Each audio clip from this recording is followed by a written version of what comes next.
حضرت سیدنا شیخ عبد القادر جیلانی فرماتے کہ میں مدرسے کے اندر جاتا تو میرے ساتھ اللہ تعالیٰ کے فرشتے چلا کرتے تھے، اور جب میں کلاس کے اندر پہنچتا تو وہ فرشتے بلند آواز سے ندا دیتے تھے، اور اس آواز کو کلاس کے اندر موجود وہ بچے بھی سنا کرتے تھے، اور کیا وہ صدا دیتے تھے، وہ بلند آواز سے کہا کرتے تھے وہ کلاس والوں جگہ خالی کر دو، اللہ کا ولی آ گیا ہے۔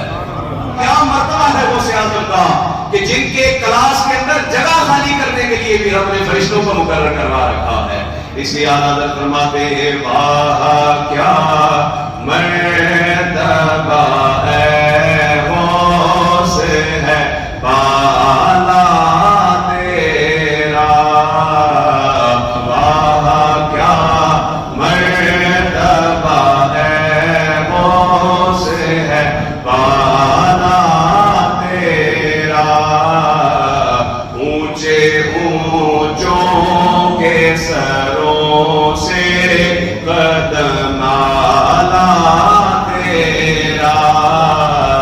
اونچے اونچوں کے سروں سے قدم آلا تیرا۔ غوث اعظم شیخ عبد القادر جیلانی بغدادی رحمۃ اللہ تعالی علیہ فرماتے ہیں درست العلم حتی صرت قطبا، فرمایا میں علم دین پڑھتا پڑھاتا رہا کہ اللہ تبارک و تعالیٰ نے مجھے ولایت سے مرتبہ قطبیت عطا فرما دیا ہے، اللہ نے مجھے قطب بنا دیا۔ کیسے بنایا؟ فرمایا علم دین سیکھنے سکھانے کے اندر مشغول رہا، معلوم ہوا اللہ کا ولی ہوتا ہی وہی ہے جس کو اللہ نے دین کا علم عطا فرما دیا ہوتا ہے۔